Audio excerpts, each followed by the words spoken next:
What's going on, everybody? Got Perry up in the front with me, Eric, Jeremy in the back. We went to go see Candyman, which is directed by Nia DaCosta. Yep. It's produced by Jordan Peele, and it's also co-written by Jordan Peele. There's other people who wrote it, but I don't know the names off the top of my head. I'll put their names down below. But this is a film that I honestly just went to see because, honestly, kind of for y'all, because I thought y'all might be curious as to what our thoughts would be on this film. I wasn't really that excited to see it, but it was getting pretty good reviews, and I was like, well, you know what, let's go see it. And just to cut right through all the bullshit, I'm just gonna come out and say I actually was pretty impressed with this film. I might have liked it more than anybody here, we'll find out in a second, but I actually really liked this film. I liked quite a bit of things about it. The direction, I thought, was actually like really, really impressive and really good. Just in terms of the way that the camera moves throughout the film and the presentation of this overall film was honestly like really like engaging and really atmospheric in the best way I could really ask for, and really impressive stuff. I mean, there's some scenes, like some kill scenes, that like it never feels like it's just doing the same thing over again. Like every time there's a kill scene, you'll have a kill scene that's a little bit more upfront and more brutal. Then you'll have a kill scene that's a little bit more subtle and goes for something that's a bit more creative and different. And it kind of switches it up like throughout the entire film, and it kind of makes it feel fresh throughout your entire experience. And that was something that I was really impressed by. And yeah, one concern I had going into this film was the social commentary. Like, I was worried it was going to be a little bit too on the nose, and arguably it's very on the nose, but it's obviously not going for anything subtle. It wants to be really in your face about its message. And overall, I honestly think it was handled well.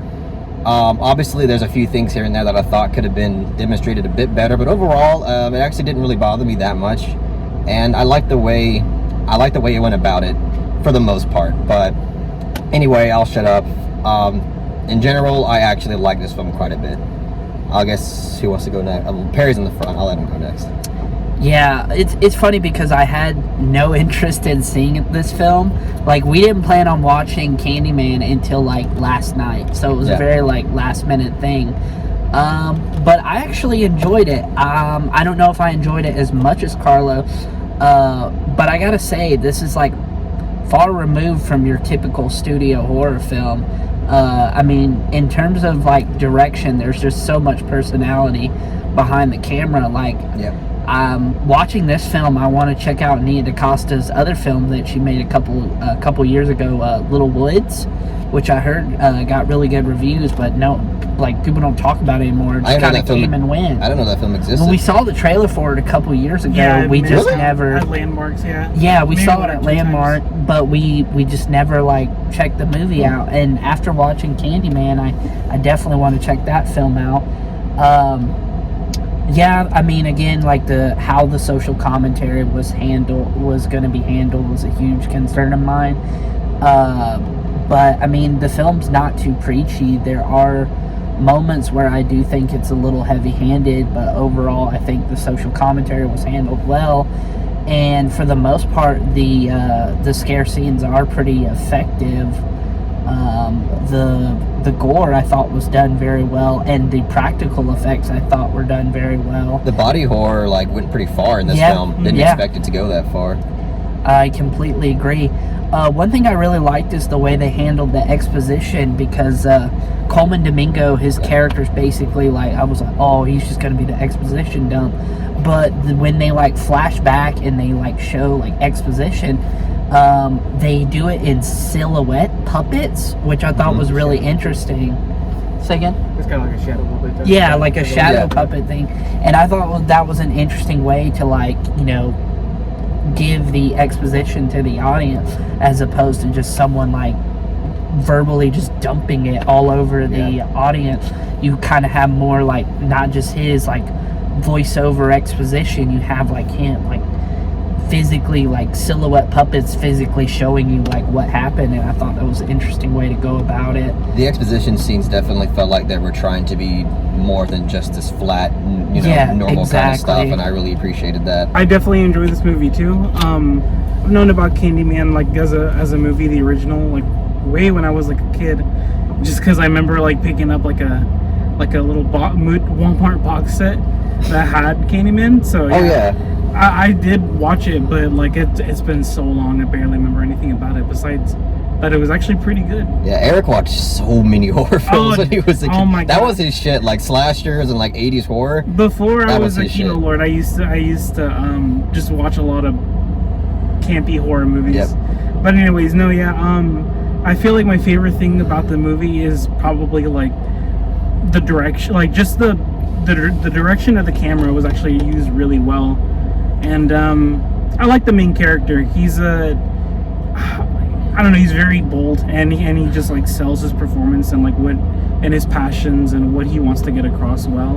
And you know what, like obviously I'm not going to spoil his arc in the movie, but I like what resulted at the end.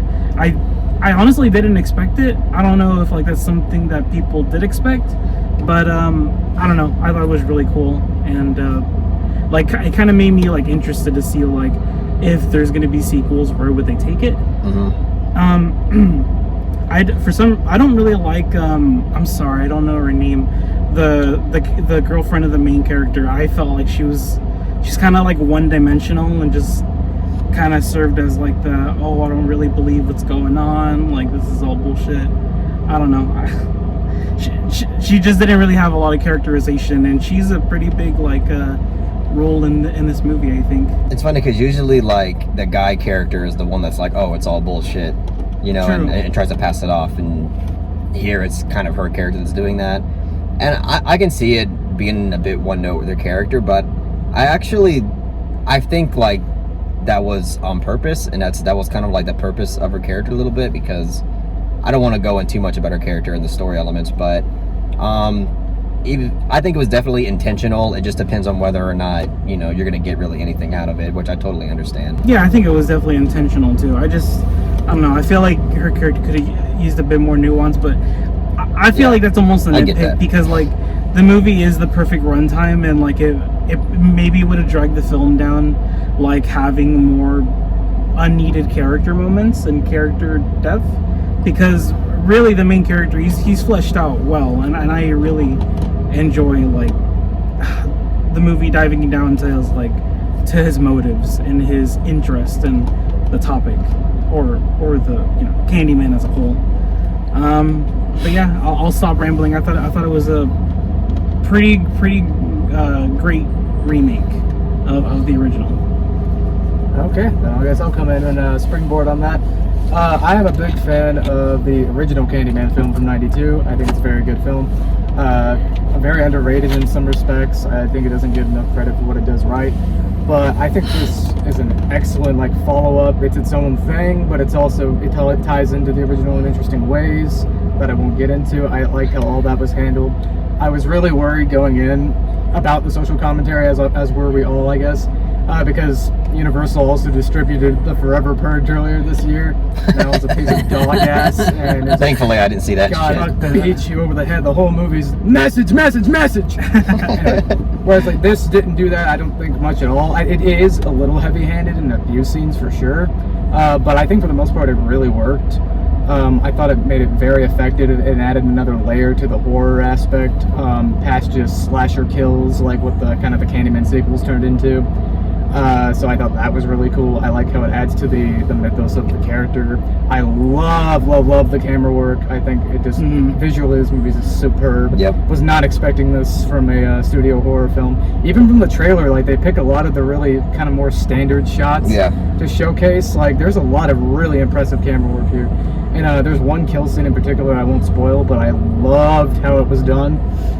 There's another, though, where I'll get into a couple of my small issues. There are various things I could nitpick about this film, for sure, but one of them is that there is one kill scene that very much felt kind of like a reshoot scene to me.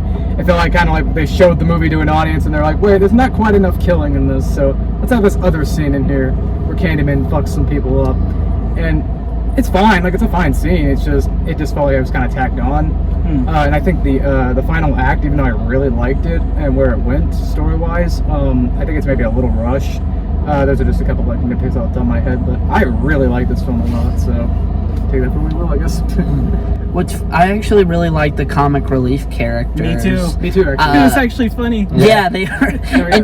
And they didn't overdo it with the comedy like a lot of modern horror films. Like Halloween 2018. Yeah, like Halloween 2018, for example, where it just like the movie like comes to a stop, complete standstill, just so we can insert this one joke. All of the humor in the film feels pretty natural to the movie. I mean, the comic relief characters were legitimately funny, and I don't know. I think that's like a really hard thing to pull off in modern cinema, because a lot of the comic relief characters in modern films are just so annoying and really drag the movie down, for me at least. But I thought the comic relief characters were handled very well. And I actually agree with Jeremy about the one scene in particular feeling tacked on just to add some more like gore and death into the film. If there's one thing I would criticize about this film is like not all the acting's great. I think there's a couple of performances that were really weak. Not by the more so by the secondary characters than the primary characters. For me, it was like some of the kid actors that are in this film. It didn't feel very convincing. Oh, I've noticed that for sure. Yeah, but it's not in the movie much. No, it's just very like sparse. a line here, a line there. Yeah. Like, I was talking more so of like the art studio guy, like his. Oh yeah, me too. He was just a cartoon. He was the one that came to mind. Yeah, he was just a cardboard. He felt like a caricature. He really did feel like a caricature, like a cardboard cutout. Like he felt like a slasher movie character, basically. Yeah. Yeah, that makes a lot of sense. Especially the way he dies. That was like slasher movie 101. There was also in like was she an art critic? Like, I mean, okay. The Joy Division chick? No. There's another character. I know you're talking about. Oh, I know who you're talking about. Yeah. She also felt she was just kind of like the art snob. Like that's what she was. Is like fucking Frank and It's Always Sunny. I'll go to Blogian. Trash. I'll go to Blogian. Yeah, I don't know. She felt almost cartoonish. Not even like that. Her I don't know. She just kind of like a one-dimensional character. Kind of like what you guys said about the other dude. One thing I thought that was really effective about this film is the way they use mirrors. They incorporated mirrors in a lot of the horror sequences, and the way they use the mirrors in the film, it's actually very effective. Like the first 3 logos in the film before you get like to the actual film are actually mirror shots. Yeah, for a that's second, awesome. Really cool. Yeah, and I'm an idiot. At first, I was like, "What the fuck is it like this?" No, I knew from the beginning. I was like, oh. And then yeah. 3 seconds later, I was like, "The fucking shit! It's the mirror shit." Yeah. But yeah, that was really cool. And yeah, I agree with pretty much everything It's everybody pretty said. clever. I'm sorry. I've been like thinking like I want to mention this, but it's a spoiler. I think like the first major death scene, they use, that's like my favorite use of like mirrors in the movie. I think it's really clever. The scene that I think y'all believe is kind of tacked on, like even though it is kind of there, I like the way mirrors were used there as well. That's well done. Yeah. So even though you could argue, I don't think that scene really needed to be there. It really had no purpose in the plot. No, yeah, in the plot, no. Let's cut away to have some more victims. Yeah. That's kind of what it felt like. I think it's well handled. It's just I think it was just like, this kind of serves as like the urban legend kind of thing. I think that maybe that was the purpose, if not just for more blood and gore. Yeah, and a lot of things. I think when people go into this movie, they're gonna think it's a remake. I want to say just straight out, I think it's more so a reboot than a remake, because a lot of the backstory from the original is incorporated in this film in actually a very clever way, I must say. I really like that. It's kind of I'll call it a sequel boot. Oh yeah, It's not a direct sequel, but yeah, it uses the lore from the first movie in very clever ways that, I won't spoil, but I really like that. yeah. And in case somebody in the comments decides to grill us or me for saying it's just a remake, I'm sorry. I haven't seen the original since I was a kid, so I haven't seen it in 10 years.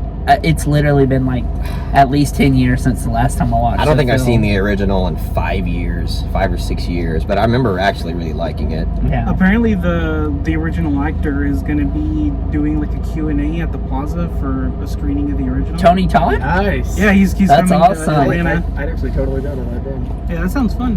Maybe. All right, is that everything everybody had to say? Yeah, I think so. Pretty much. All right, Yeah. well, let's go and give our ratings then. I really enjoyed the film. It was a lot better than I expected. Again, like, the direction kind of blew me away. I was really impressed with it. Overall, I just think this film is pretty impressive. So I will give this film a strong 7 out of 10.